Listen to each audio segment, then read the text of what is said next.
नमस्कार।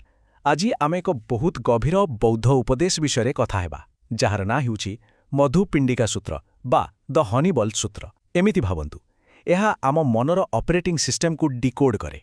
अच्छा, आम मनरे विचार केमिति आसे, आम भावनागुड़िकर जन्म केउठी, आउ आम जीवन रे एते संघर्ष आउ अशांतिर मूल कारणटा कौन? एही सूत्र ए सबुर रहस्य खोली थाए। केबे भाबिछंती गोटे एते छोट कथा केमिति आम मन भितरे एते बड़ झड़ सृष्टि करि दिए? गोटिए मामूली कथा केमिति आमकु दिन दिन धरी व्यस्त करि रखे? आश्चर्य लागे ना? हेले आजि आमे जो सूत्र विषय कथा हेउछे सेथिरे एही प्रश्नर उत्तर लुचि रहिछि। अच्छा, तेबे प्रथमे एहार नाटाकु टिके बुझिबा। मधुपिंडिक, मधु माने महु आ पिंडी माने गोटिए गोला बा पिंडुला। तो एहार माने हेला एमिथि एक शिक्षा जहा बाहर को देखिबाकू गोटे छोट गंठी भली लागे, किंतु जेतेबेले आमे ताकू धीरे धीरे खोलिबा ता भितरु महु भली मिठा आ गभीर ज्ञान बाहरी आसे।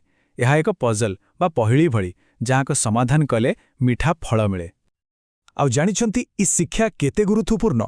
खुद बुद्ध निजे कहिथिले कि जे ही प्रक्रिया को ठीक भाबरे बुझिजिवो ता जीवनरू झगड़ा, जुक्तितर्क, मानसिक कष्ट ए सबुदिन पई शेष होइजिवो। भाबिले आश्चर्य लागुछि नुहे कि? त एही गभीर कथाटाकू बुद्धंकर जने बहुत ज्ञानी शिष्य महाकच्चायन बहुत सरल भाषारे बुझेइचंती। से कहिले जे आम मन गोटे चेन रिएक्शन भली काम करे, गोटे परे गोटे घटना जोड़ी हुई चले। तेबे चालंतु देखिवा ए चेन रिएक्शनटा आसल रे कौन। महाकच्चायन एही पूरा प्रक्रिया को चारोटी स्टेप्रे बांटिछंती।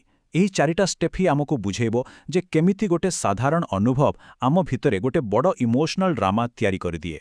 तेबे चालंतु गोटी गोटी करी एगुडीकू देखिबा। प्रथम स्टेप हेला स्पर्श बा कॉन्टैक्ट। एहार माने हेला जेतेबेले आमर इंद्रिय गुड़िक बाहर दुनिया सह संपर्क रे आसंती। आखि किछि देखिला, कान किछि सुनिला, एमिति कि आम मन भी, हाँ, बौद्ध दर्शन रे मन को भी षष्ठ इंद्रिय बोली कहा जाए। तो मनरे कोनोसी पुराणा कथा माने पड़िबा, एहा भी गोटे प्रकारर स्पर्श। स्पर्श परे परे आसे द्वितीय स्टेप वेदना। जे कोनसी कॉन्टैक्ट हेला मात्रे आम भितरे गोटे सेंसेशन बा संवेदना तैयारी हुए। एहा भल लागि पारे, खराब लागि पारे, किंबा किछि भी न लागि पारे, माने न्यूट्रल। आउ गोटे जरूरी कथा हेला एहा गोटे ऑटोमेटिक बायोलॉजिकल रिएक्शन। एथिरे किछि भूल नाही, एहा केवल गोटे सिग्नल। आउ एबे आसुछि सबुठु गुरुत्वपूर्ण स्टेप संज्ञा बा परसेप्शन। एहार काम हेला लेवल लगेइबा। सेही सेंसेशन्स आसीबा क्षणी आम मन बिजुली बेगर ता उपरे गोटे लेवल लगेइ दिए। जेमति कि अरे एटा तो प्रशंसा, किंबा एटा गोटे अपमान। एइटी ही खेला आरंभ हुए। गोटे साधारण सिग्नल को आमे निजरा भावना देई गोटे परिचय दे दियो। आउ थरे मन लेवल लगेई सारिला परे आरंभ हुए चतुर्थ स्टेप। आउ एइटा ही सबुटु विपदजनक। आमे जो कोने तिलकु ताଳ करिबा, बस एइटा सहीया। एही चतुर्थ स्टेप्र ना हेला पपंच माने मानसिक विस्तार। एठी आम मन कौन करे ना, सेई जो छोटिया लेवलटा थिला ताकू धरी कहानी उपर कहानी गढ़ी चाले। अनुमान, कल्पना, पुराणा कथा, भविष्यतर डर सबु मिसेई गोटे जाल बुणी दिए। जेमिति कि से मते एमिति काहींकि कहिला, निश्चयता मनरे किछि अछि, मो सह ही सबुबेले एमिति हुए। बस एई जो विचारर लहड़ी, एइटा ही पपंच। चालंतु एहाको गोटे साधारण ऑफिस उदाहरणरू बुझिबा। धरंतु जनक बॉस कहिले ए कामटा आहुरी टिके भल होई पारिबो। बहुत साधारण कथा।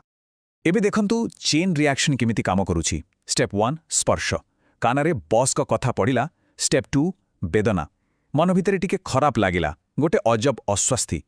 स्टेप 3 संज्ञा, मन तुरंत लेबल लगेला, एइटा मो कामर समालोचना। आउ तापरे स्टेप 4 पपंच, मन कहानी गढ़िबा आरंभ करदेला। मो बॉस सबुबेले मो कामरे ही भूल बाहर करंती, लागुछि से मते चाकिरीरू बाहर करदेबे, एठी मोर कोनोसी भ्याल्यू नाही। देखिले गोटे छोट कथारू केते बड़ कहानी तैयारी होइगला। एइठी देखंतु केते बड़ फरक। गोटिए पटे अछि पपंचर खेल, जेउठी लागुछि जे एहा आम उपरे आक्रमण। अन्य पटे अछि सचेतनता, जेउठी सेई समान कथाटाकू केवल गोटे फीडबैक भाबे निया जाउछि। तेणु प्रकृत समस्या बाहरर परिस्थिति रे नाही, समस्याटा आम भितरर प्रक्रिया रे अछि। कारण आउ जणे हुए तो सेई कथा सुनी भाबी पारे, ओ बढ़िया हेला, बते किछि नुआ शिखिबाकू मिलिबो। परिस्थिति गोटिए, किंतु रिएक्शन पूरा अलगा। तेबे प्रश्न उठुछि, एही ऑटोमेटिक चेन रिएक्शन को भांगिबा केमती?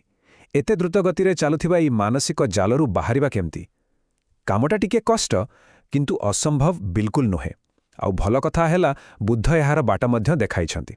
ଏହି ଚକ୍ରକୁ ଭାଙ୍ଗିବା ପାଇଁ ମୁଖ୍ୟତଃ ତିନିଟା ଉପାୟ ଅଛି। ପ୍ରଥମେ, ଯେତେବେଳେ ସେନ୍ସେସନ୍ ବା ବେଦନା ଆସୁଛି ତା ଉପରେ ତୁରନ୍ତ ଲେବେଲ ନ ଲଗାଇ କେବଳ ତାକୁ ଅନୁଭବ କରନ୍ତୁ। ଦ୍ୱିତୀୟ ହେଲା ମାଇଣ୍ଡଫୁଲନେସ୍ ବା ସଜାଗତାର ଅଭ୍ୟାସ। ଏଠି ଆମେ ମନରେ ଆସୁଥିବା ବିଚାରକୁ ଦବାଉନେ, ବରଂ ଜଣେ ଦର୍ଶକ ଭରି ଚୁପଚାପ ଦେଖୁ। ଆଉ ତୃତୀୟରେ, ପ୍ରଜ୍ଞା ବା ବିଜ୍ଞତାର ବ୍ୟବହାର, ମାନେ ଆମେ ବିଚାରଗୁଡ଼ିକୁ ସତ୍ୟ ବୋଲି ନ ଭାବି କେବଳ ମାନସିକ ଘଟଣା ଭାବେ ଦେଖୁ। ଚାଲନ୍ତୁ ସେହି ଅଫିସ୍ ଉଦାହରଣକୁ ପୁଣିଥରେ ଦେଖିବା, କିନ୍ତୁ ଏଥର ଏହି ତିନୋଟା ଉପାୟକୁ ବ୍ୟବହାର କରି। ବସ୍ଙ୍କ କଥା ଶୁଣିଲା ପରେ ପ୍ରଥମେ ସେ ନିଜ ଭିତରେ ହେଉଥିବା ଅସ୍ୱସ୍ତିକର ସେନ୍ସେସନ୍କୁ ଲକ୍ଷ୍ୟ କରିବେ। ଦ୍ୱିତୀୟରେ, ସେ ଦେଖିବେ ଯେ ମନ କେମିତି ତା ଉପରେ ସମାଲୋଚନାର ଲେବଲ ଲଗାଇବାକୁ ବ୍ୟସ୍ତ ହେଉଛି। ଆଉ ତାପରେ ସେ ପ୍ରଜ୍ଞାର ବ୍ୟବହାର କରି ଭାବିବେ, ଓକେ, ମୋ ମନରେ ଏକ ବିଚାର ଆସୁଛି ଯେ ଏହା ସମାଲୋଚନା। ଏମିତି କଲାବେଳକୁ ସେ ବିଚାରରୁ ନିଜକୁ ଅଲଗା କରିଦେଲେ, ଆଉ ଏବେ ସେ ବସ୍ଙ୍କ କଥାକୁ କେବଳ ଗୋଟିଏ ଫିଡବ୍ୟାକ୍ ଭାବେ ଦେଖିପାରିବେ।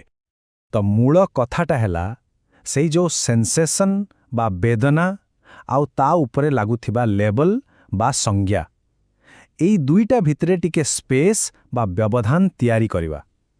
ବିଜୁଳି ବେଗରେ ରିଆକ୍ଟ କରିବା ବଦଳରେ ଗୋଟେ ଛୋଟ ପଜ୍ ନେବା। ସେଇ ଛୋଟିଆ ବ୍ୟବଧାନ ଭିତରେ ହିଁ ଆମର ପ୍ରକୃତ ସ୍ୱାଧୀନତା ଲୁଚି ରହିଛି। ଏଥିରୁ ଆମେ ଗୋଟେ ବହୁତ ବଡ଼ କଥା ଶିଖିଲେ।